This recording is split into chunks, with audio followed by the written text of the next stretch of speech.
저희가 지난달에 묵상했던 고린도 전서 그리고 이번 달에 묵상하게 될 이 고린도 후서의 배경은 이 이름처럼 고린도 교회입니다. 이 고린도 교회는 바울이 제2차 전도 여행 중에 약 1년 반 정도 체류하면서 세운 교회인데요. 지금은 전해지진 않지만 바울은 그 다음 그러니까 제3차 전도 여행 중에 에베소에 체류하는 동안에 사실 이 고린도 교회 성도들에게 첫 번째로 전한 편지가 있었습니다. 그 내용이 고린도전서 5장 9절에 있는데요. 내가 너희에게 쓴 편지에 음행하는 자들을 사귀지 말라 하였거니와. 이후에 고린도 교회 분쟁을 알게 되고 이 문제를 알아보기 위해서 디모데를 고린도로 파송하죠. 그리고 바울은 직접 이 고린도 교회 문제를 해결하기 위한 편지를 쓰는데요. 그것이 바로 저희가 묵상했던 고린도 전서입니다. 바울이 보냈던 디모데가 고린도 교회 상황을 이후에 전해주게 되었는데 굉장히 상황이 악화되었다라는 소식을 전해 듣게 됩니다. 그래서 바울은 서둘러서 자신이 세운 이 고린도 교회를 방문하게 되는데요. 성경에는 전해지지 않지만 알 수 없는 이유로 다시 에베소로 금방 돌아오게 됩니다. 그 학자들은 보통 이 방문을 근심의 방문이라고 이야기합니다. 고린도 교회의 어떤 온전한 개혁과 회개를 보지 못하고 다시 에베소로 돌아와야 했던 바울은 굉장히 마음이 괴롭고 또 힘들었을 것입니다. 그래서 이 편지 역시 지금도 전해지지 않지만 눈물의 편지라는 별명을 갖고 있는 아주 애절하고 심각한 내용의 편지를 쓰는데요. 고린도 후서 2장 4절에 그 내용이 있습니다. 내가 마음에 큰 눌림과 걱정이 있어 많은 눈물로 너희에게 썼노니 이는 너희로 근심하게 하려 한 것이 아니요 오직 내가 너희를 향하여 넘치는 사랑이 있음을 너희로 알게 하려 함이라. 이 편지를 보낸 후에 바울은 마게도냐에서 디도를 만나게 되는데 디도를 통해 어떤 소식을 듣게 됩니다. 그것은 바울의 이 눈물의 편지로 인해서 고린도 교회 성도들 대부분이 회개했지만 여전히 일부 성도들이 거짓 교사의 선동으로 이제는 바울의 사도권 자체를 부인하는 일이 발생했다는 사실이었습니다. 그래서 이제 바울이 새롭게 당면한 이 문제를 대처하기 위해 자신의 사도권을 변호하는 내용을 주된 내용으로 하고 있는 편지를 작성해서 디도편으로 다시 발송하는데 이 편지가 바로 저희가 이번 달에 묵상하게 될 고린도 후서입니다. 이러한 배경과 이러한 저작 목적을 갖고 쓰여진 고린도 후서는 이렇게 시작합니다. 제가 1절과 2절을 읽겠습니다. 하나님의 뜻으로 말미암아 그리스도 예수의 사도된 바울과 형제 디모데는 고린도에 있는 하나님의 교회와 또 온 아가야에 있는 모든 성도에게 하나님 우리 아버지와 주 예수 그리스도로부터 은혜와 평강이 있기를 원하노라. 바울은 다시 한번 시작부터 자신이 사도가 된 이유가 하나님의 뜻이라는 사실을 분명히 밝히고 있습니다.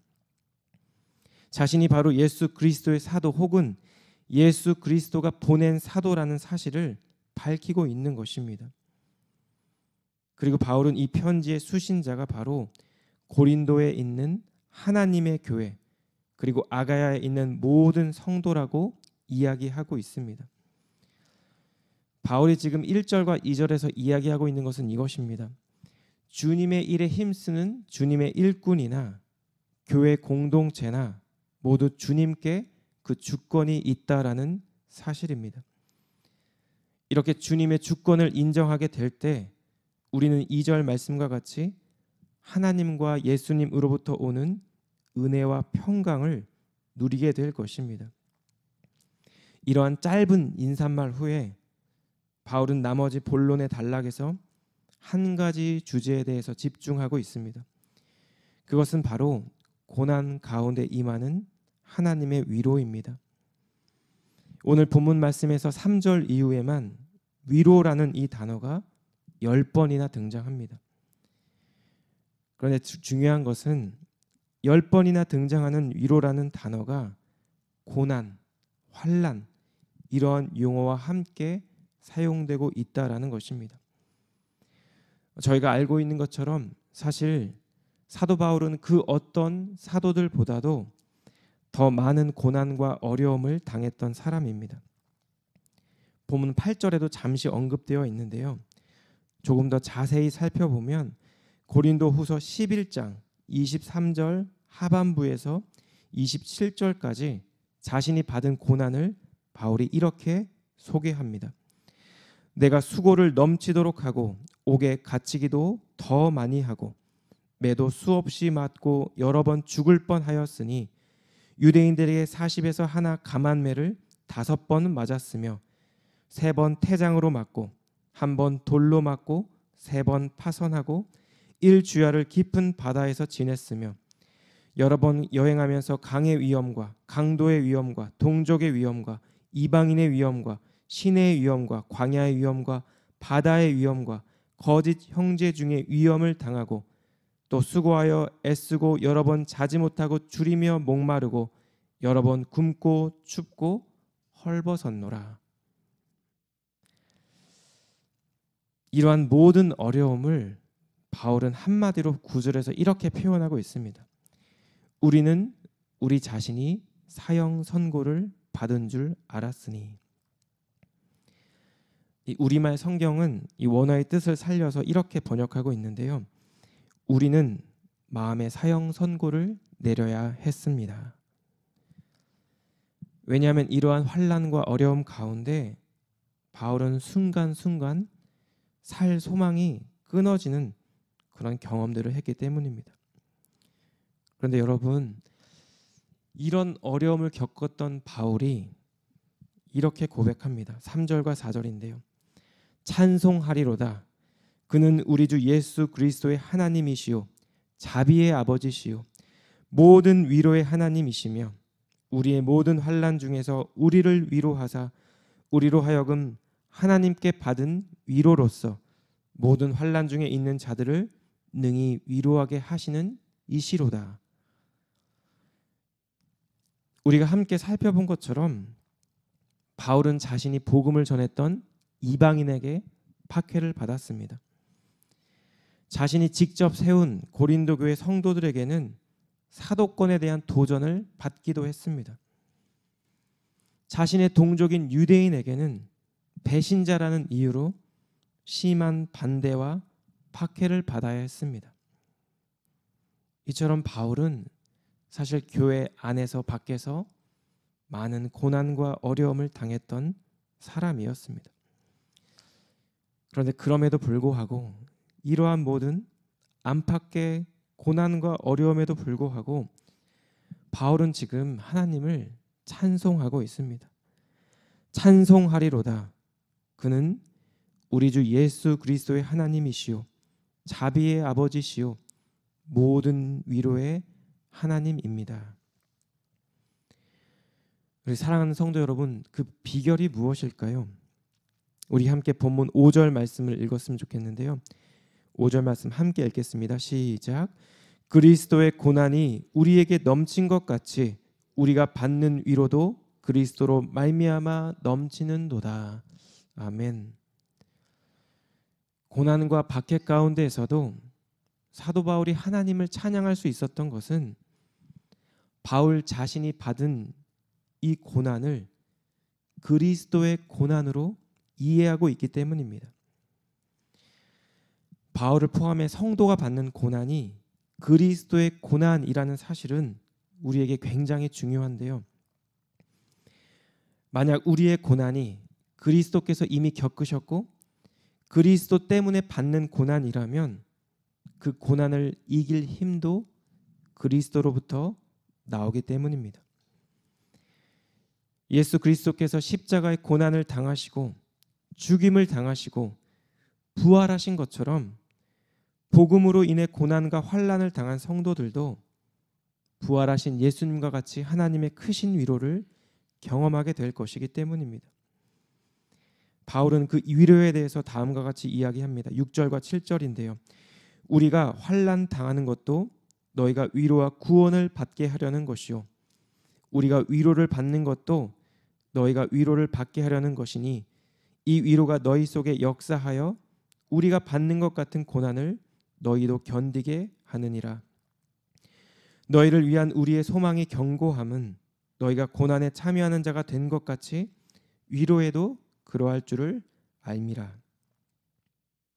바울의 대적들은 바울에게 어떻게 공격했냐면 바울 당신이 당하고 있는 고난이 당신의 사도가 부적합하다는 증거입니다. 이렇게 주장했습니다. 하나님께서 당신과 함께 하는데 어떻게 그런 일이 있을 수 있냐는 것입니다. 그런데 오히려 바울은 자신이 받은 이 고난이 하나님께서 다른 성도들을 위로하는데 사용되는 수단이라고 이야기하고 있습니다.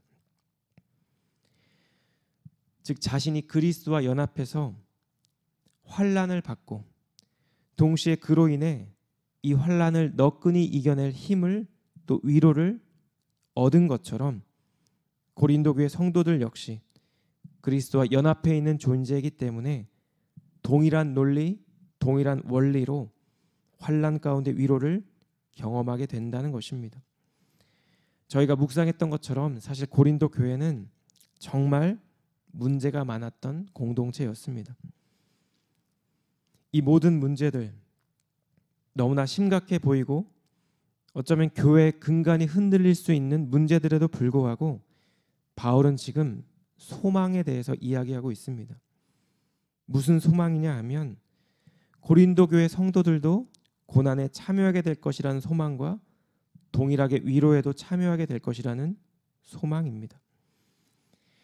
바울이 이야기하는 그 소망의 근본, 그것은 결국 하나님 안에 있는 소망을 이야기하는데요. 본문 8절에서 10절 말씀입니다. 형제들아 우리가 아시아에서 당한 환난을 너희가 모르기를 원하지 아니하노니 힘에 겹도록 심한 고난을 당하여 살 소망까지 끊어지고 우리는 우리 자신이 사형 선고를 받은 줄 알았으니 이는 우리로 자기를 의지하지 말고 오직 죽은 자를 다시 살리시는 하나님만 의지하게 하심이라. 그가 이같이 큰 사망에서 우리를 건지셨고 또 건지실 것이며 이후에도 건지시기를 그에게 바라노라. 스스로 사형 선고를 내릴 만큼 너무나 절박하고 괴롭고 힘든 상황 가운데 결국 바울이 의지할 수밖에 없는 분은 바로 하나님뿐이라는 것입니다. 왜냐하면 하나님만이 설령 자신이 죽는다 할지라도 다시 살리시는 부활의 하나님 되시기 때문입니다. 개신교의 신학자 칼 바르트가 교회 교의학이라는 책에서 이렇게 이야기했는데요. 죽은 자를 일으키시고 죽은 자에게 생명을 불어넣는 것은 존재하지 않는 것을 존재하게 하는 창조적인 부름과 마찬가지로 전적으로 또 오로지 하나님만이 하실 수 있는 일이며 하나님 이외의 다른 어떤 요소도 이 일에 끼어들 수 없는 일이다. 이 동일한 내용을 사도 바울이 로마서 4장 17절에서 이렇게 고백합니다. 기록된 바 내가 너를 많은 민족의 조상으로 세웠다 하심과 같으니 그가 믿은 바 하나님은 죽은 자를 살리시며 없는 것을 있는 것으로 부르시는 이시니라. 사도 바울의 이 고백과 같이 참된 소망의 하나님께서 우리의 삶의 어떤 자리에서도 어떤 상황과 환경과 순간에서도 우리를 위로해 주실 줄 믿습니다. 저는 어제 이제 휴가 일정을 마치고 타주에서 이곳으로 돌아오고 있었습니다. 집에 도착하기까지 한 6시간 정도 이제 시간을 앞두고 있었습니다. 고속도로를 주행하고 있었는데요. 갑자기 그 타이어 에어프레셔 램프가 뜨더니 조수석 쪽 타이어가 조금 이상하다 싶더니 타이어가 찢어지게 되었습니다. 그래서 당시 제 아내가 운전하고 있었는데 감사하게도 급하게 갓길에 세울 수가 있었습니다. 아내도 놀랐고 또 저도 놀랐고, 근데 두 아이들은 무슨 일이 일어났는지 잘 모르는 것 같더라고요. 근데 그 순간에 제가 그 차가 갓길에 선 순간에 든 생각이 내일 새벽에 설교해야 되는데 이걸 어쩌나라는 생각이었습니다. 잘 아시겠지만 고속도로에 차가 퍼지거나 타이어가 고장 나면 사실 꽤 오랜 시간이 필요합니다. 한 낮의 시간이었는데요. 저는 당시 이제 세미너리에서 교제하던 다른 세 가정의 목사님, 전도사님 가정과 함께 휴가를 다녀오던 시간이었습니다. 저로 인해서 이제 다른 분들의 일정이 차질이 생기고 또 기다려야 했고, 또 그래서 굉장히 마음이 힘들었어요.